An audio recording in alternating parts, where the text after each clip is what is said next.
विश्वोत्पत्त्यादि Hathaway तापत्रय विनाशाय श्रीकृष्णाय वयं नमः।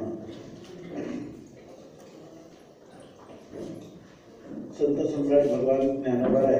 वैराग्य रागरसिक जगद्गुरु संत शिरोमणी श्री तुकोबाराय, शांती ब्रह्म श्री संत एकनाथ महाराज, महाराष्ट्रातील सर्व संतांची मांदियाळी, संप्रदायातील परम आराध्य दैवत श्री पांडुरंग परमात्मा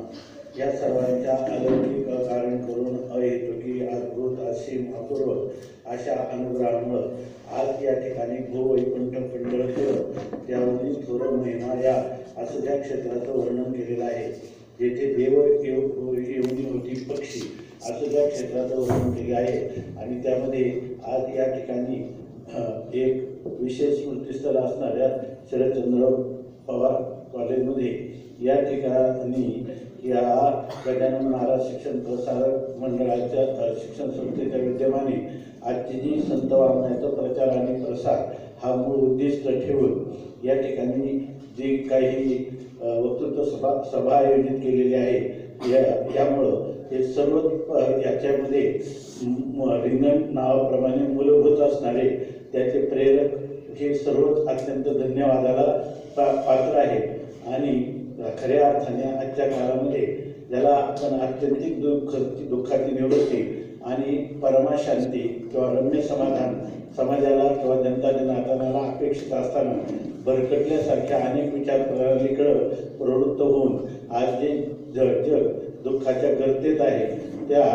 मराठी भाषिकांना या ठिकाणी ह्या वक्तृत्व स्पर्धेच्या द्वारा निश्चित आश्वासित करणाऱ्या आणि योग्य मार्गदर्शन करणाऱ्या अशा या वक्तृत्व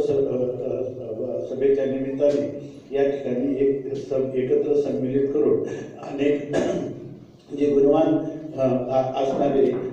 कोणी महापुरुष ज्यांच्यामध्ये पुढील जगताला मार्गदर्शन करण्याचे मूलभूत प्रज्ञा ज्यांच्या ठिकाणी आहे त्यांच्यासाठी हे एक प्रकारचं मार्गदर्शन आहे। आणि या ठिकाणी ही असं सांगतात, दीपकलिका दाखवटी बहु तेजाचे प्रगटी तैशी सद्बुद्धी ठेकोटी म्हणू नये असं माऊली म्हणतात। त्याप्रमाणे या कॉलेजच्या मध्ये मुळातच अनेक आध्यात्मिक व्यक्तिमत्व शिक्षक रूपाने या ठिकाणी आहेत आणि त्यांच्या मार्गदर्शनाखाली कॉलेजच्या विद्यार्थ्यांना आणि संपूर्ण महाराष्ट्रातील सर्व विद्यार्थी एकत्र येऊन आज या वक्तृत्व स्पर्धेमध्ये सम्मिलित होत आहेत। ही अत्यंत आनंदाची गोष्ट आहे। या निमित्ताने आपल्याला वेळही कमी आहे तर आपण एवढंच म्हणू की जगाला याच्यातूनच उत्तम कीर्तनकार प्रचारक प्रसारक व्याख्याते निर्माण होऊन जर संत विचारासाठी आजीवन त्यांनी अशाच प्रकारचं कार्य केलं तर त्यांना या ठिकाणी जे अन्न वस्त्र निवारा याची कोणतीही ददात पडणार नाही। समाजाकडून त्यांना अनेक प्रकारांनी सहाय्य केलं जातं असं आम्ही अनुभवाने पाहतो। म्हणून आपण या क्षेत्रामध्ये संत साहित्यामध्ये पूर्ण समर्पण करण्यास काहीच हरकत नाही आणि तशा प्रकारचं शारीरिक बल मनोबल बुद्धिबल आत्मबल आपणास प्राप्त हो। आणि त्याचबरोबर या ठिकाणी मान्य श्री सचिन परब सर जी जे रिंगण मासिकाचे संपादक आहेत आणि या ठिकाणी श्रीमान स्वामीराम भिसे ज्यांनी हे मुख्य आयोजन केलेलं आहे। वारकरी संप्रदायाचं त्यांच्या हृदयात पूर्णपणे बीजारोपण झाल्याचं आम्हाला जाणवतं। त्याचप्रमाणे श्रीमान प्रवीण शिंदे आणि वैभव गमे की ज्यांनी ह्या निमंत्रकाची भूमिका या ठिकाणी स्वीकारलेली आहे आणि या कार्यक्रमाचं आयोजन करण्यासाठी उत्तम रीतीनं सहाय्य करण्याचे स्वीकारणारं हे जे काही महाविद्यालय आहे महाविद्यालयाचे प्राचार्य किंवा प्राध्यापक आणि सर्व या ठिकाणी असणारे संचालक या सर्वांना आम्ही धन्यवाद देतो। आणि या निमित्ताने आजच्या उद्घाटनाच्या निमित्ताने अशाच प्रकारचं कार्य हे